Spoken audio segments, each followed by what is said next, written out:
Hello, welcome back to Armchair Armory, and it's the final Premier League game of the season before the World Cup. It's once again, a very unprecedented football domestic season with the World Cup being moved to the winter because of the extreme heat summer temperatures in Qatar. So yeah, we play our final game on Saturday against Wolves at Molineux. So in general, we probably go into this very much favourites compared to Wolves, because at this moment in time, let's have a look. So at this moment in time, I think Wolves are they're in the bottom three, in 19th. In their last 5, they've won 1, drawn 1 and lost 3. They beat Nottingham Forest, who are the worst team in the league at the moment. They lost to Crystal Palace, lost to Leicester City, drew with Brentford, and they lost 3-2 to Brighton last weekend. They've also just sacked Bruno. Well, it was about 3 weeks ago.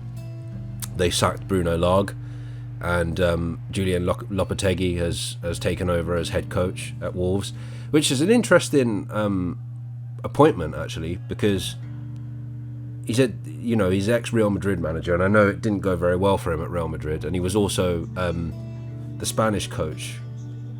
No, it wasn't during that time, was it? He was the Spanish coach, I think, because I can't remember. I know he was the Spanish coach, but I can't remember in which tournaments he was the Spanish coach. So he was the Spanish coach from like Euro 2016 to the World Cup in Russia. I remember he got sacked because he agreed to join Real Madrid after the World Cup. He got sacked by the Spanish FA. So yeah, I know his time at Real Madrid didn't go very well. I think he was only there for a year or a season, and he went on to Sevilla after that, who I'm not sure they had great success under him. But yeah, so it's an interesting appointment, to be honest. It'll be interesting to see, because I think this is his first game in the Wolves dugout. So it'll be interesting to see what kind of what passages of play Lopetegui puts forward with Wolves. Because again, they're another team that we've struggled against in the last couple of years. In the last 4 or 5 fixtures, I think to be fair, yeah, we've won out of the last 3 times that we've played them away. We've won 2 out of 3, and then there was that period in 2021 before Nuno Espirito Santo left them, where they were like probably the 6th or 7th best team in the Premier League, and they were kind of doing what Newcastle were doing now, and it was almost as if like they were really, really pushing to consistently remain in the European spots, and they were on fire. I think they beat Man City that season. So, and they've always had decent players, like Ruben Neves. They've got I don't know if he's fit, but like Raul Jimenez, Yao Matinho, people like that. Like they've got some really, really good players, and their home record isn't bad necessarily, but in general, I think their last home game they lost to. Last 2 home games they lost. But yeah, in most cases they're not too bad at Molineux. But you could look at it 2 ways. Either it's a good time to play them because they're not playing well at the moment, or it's a bad time to play them because they could potentially have the new manager bounce. And I think that if we lose this game, not necessarily if we draw, but if we lose this game, it will be a massive knock to the confidence going into this kind of month and a half long break. And then it's going to feel like a long time between now and the 26th of December, Boxing Day, when we play West Ham. It's going to feel like a long time. So I think it's very important that we finish this period of the season with a bang and continue that good form that we've been showing pretty much throughout the entire season. I think that's the main thing that we need to do. I think, as I've said over the past, 3-4 months that like if we can win and we beat Chelsea, we've come off that great win against Chelsea at Stamford Bridge, and if we can win this game, it really does stand us good. We can go into the World Cup knowing that we're in a really good position for the rest of the season, and then come straight back, and then it's try and reinforce the squad, try and bring in a couple more players, and let's see where we are. Let's see how we can get on. I know the fixture pile-up is going to be pretty crazy in the new year because the FA Cup comes in, the next round of the last 16 of the Europa League comes in. Fortunately, we don't have to deal with the playoff round. I see that Man United have been drawn with Barcelona, which is funny. I actually think they might beat Barcelona over 2 legs because Barcelona, again, aren't necessarily the team that they used to be in the days where United used to get battered by them 4-1 and we lost to them in the Champions League final. So we'll see what happens. But yeah, so we don't have to do that. We go straight into the last 16 of the Europa League. I think it's the last 16. It's still called the round of 16. This round before is called the knockout phase or something like that. So we don't have to do that. So if we manage to get 3 points against Wolves on Saturday, then we're probably going to be sitting pretty at least second, depending on results over the weekend. It's been a crazy half of the season. Like, it's been so unexpected and so positively unexpected that at the start there was improvements from last season, although we narrowly missed out to Spurs to the Champions League position. And I think in context that it was a decent season. It wasn't great. It wasn't a good season necessarily. It was decent. It was a lot better than the last 2 years. Comparing it to that, it was a great season. But in the context of things, it felt like towards the end of last season, despite the losses against Spurs and Newcastle, that something was happening. And this season, at the moment anyway, it feels like that's coming to pass. The thing that the special, I don't want to use like inflammatory language, but like the feel good factor in the club now is exponential, and this half of the season has felt like the old days of Arsenal. It feels like at the moment we can beat anyone.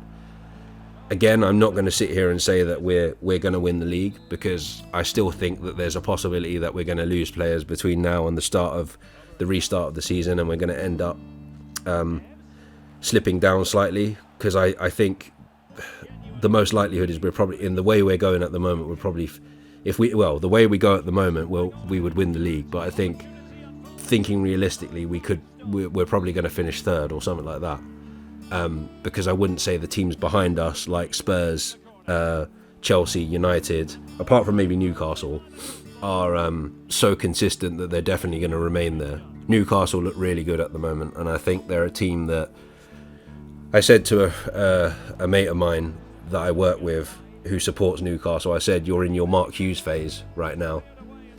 Mark Hughes phase being the period of time before Man City became the team they are now, before Mancini, Pellegrini and Guardiola, where they were, starting to beat Manchester United in Manchester derbies and that kind of stuff.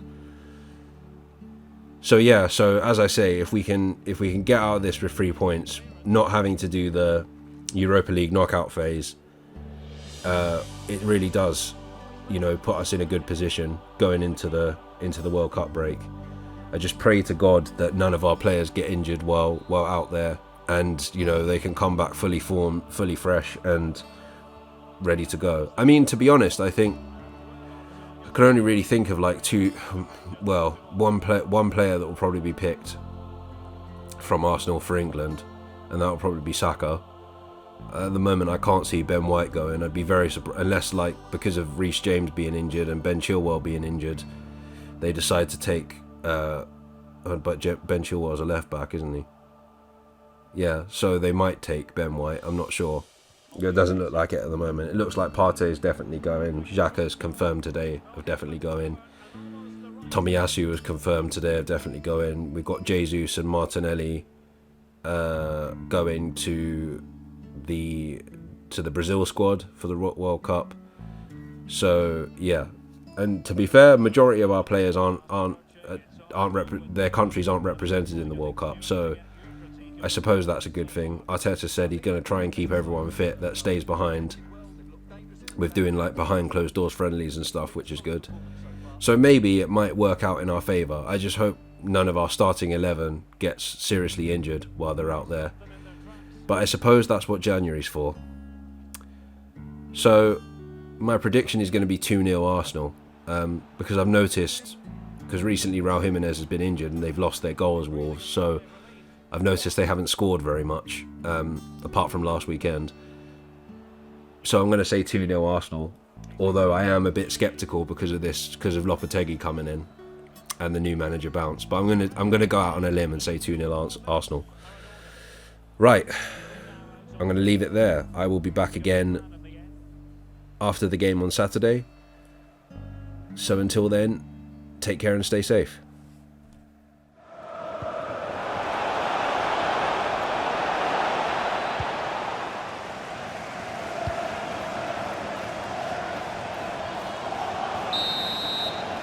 And time is up as far as the first half is concerned here in the West Midlands.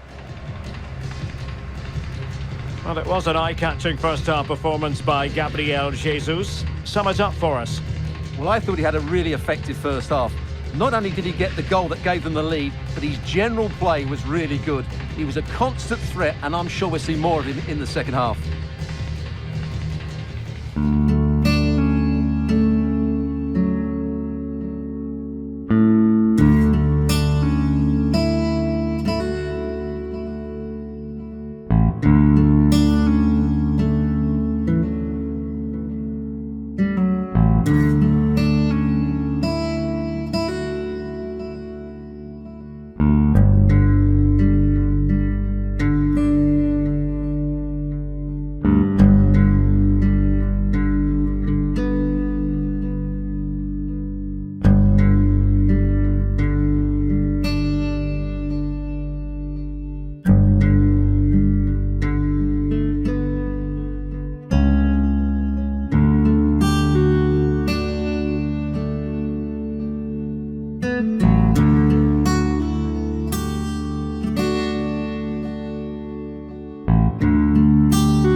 So the ball is moving once more. Will Wolves come up with the right response in this second half?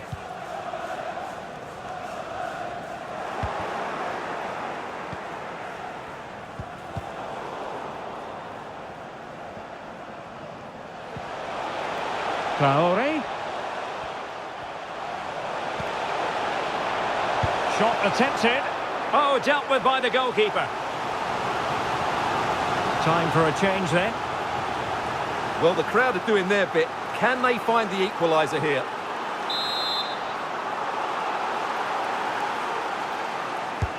So the corner played into the box.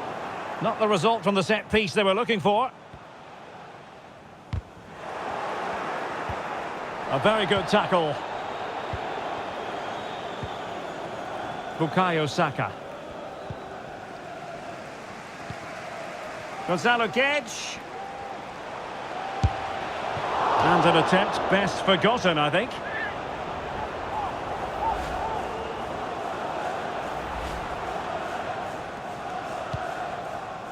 Oh, goalkeeper blunder. Saka. It's with Ødegaard. And unable to keep the ball.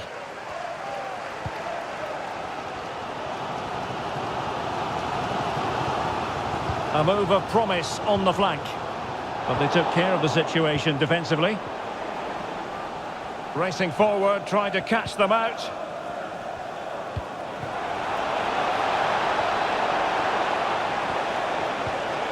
Well, a top-notch piece of defensive judgment.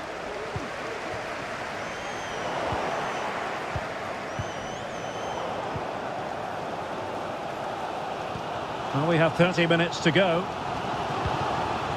Ruben Neves. And a tidy challenge.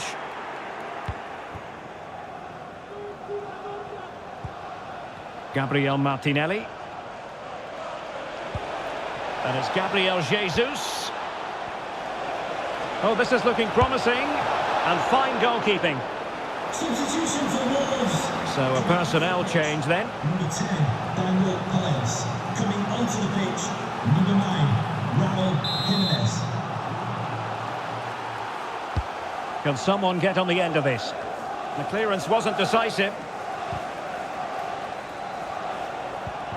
Gabriel Jesus. Can he put it away? Keeper getting the touch. And holding on to it at the second time of asking.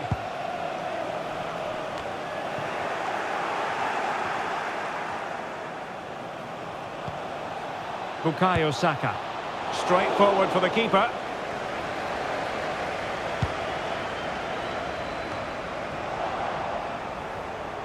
And Arsenal now find themselves in potentially a dangerous position.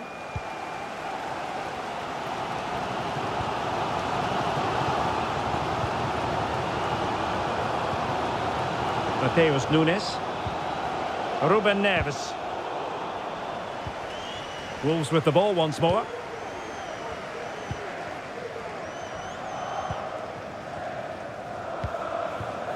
Traore. On to Jimenez. And the quality of pass needs to be a bit better. Obstructing the main entrance, please remove the car as soon as possible. Thank you.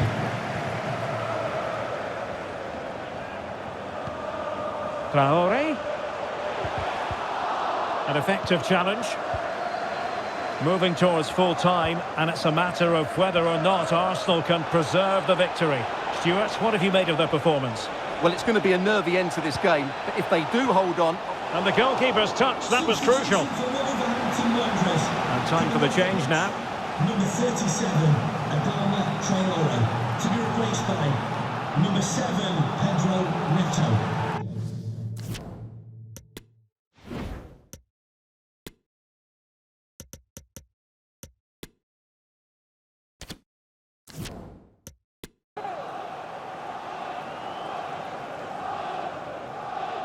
And a substitution in the offing.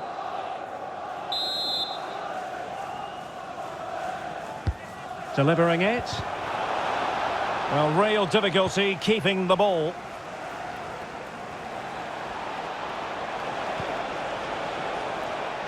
Big chance. A really good stop at a critical stage. Well, had that gone in, there was no way back. Not much time left now, though. Well, they've been getting the substitute ready, and now they will make the personnel change. Who can he pick out? Well, a bit short with the clearance. And it's Gabriel Jesus. But it wasn't a taxing save.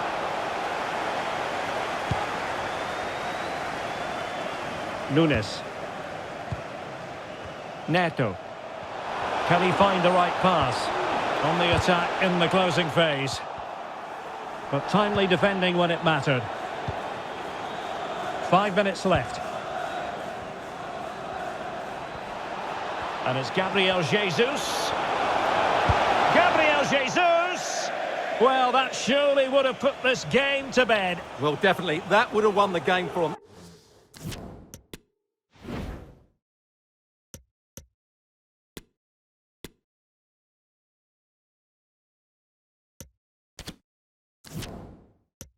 That's a bad miss. Substitution then. Let's see how it affects the match. Martinelli, to be replaced by number 24, Reece Nelson.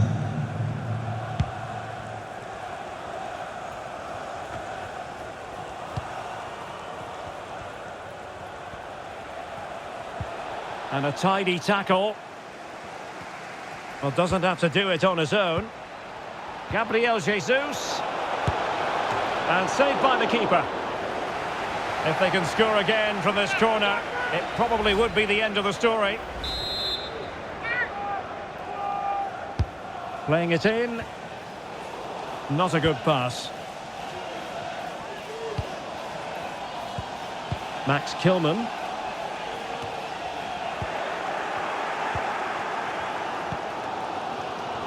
Well, these Wolves fans are demanding more from their team. They need to find a goal from somewhere.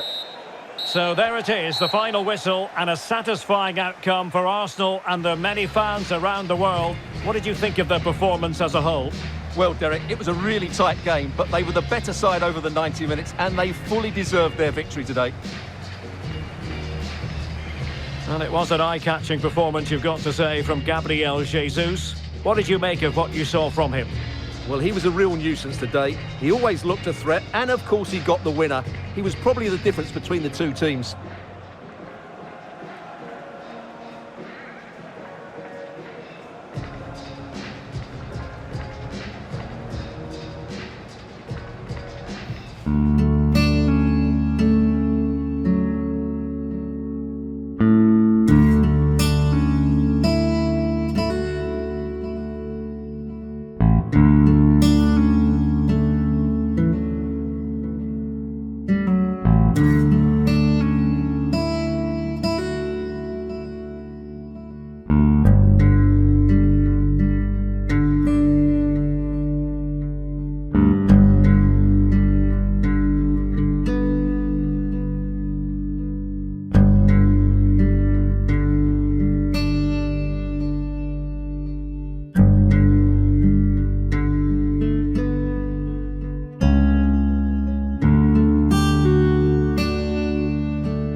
you.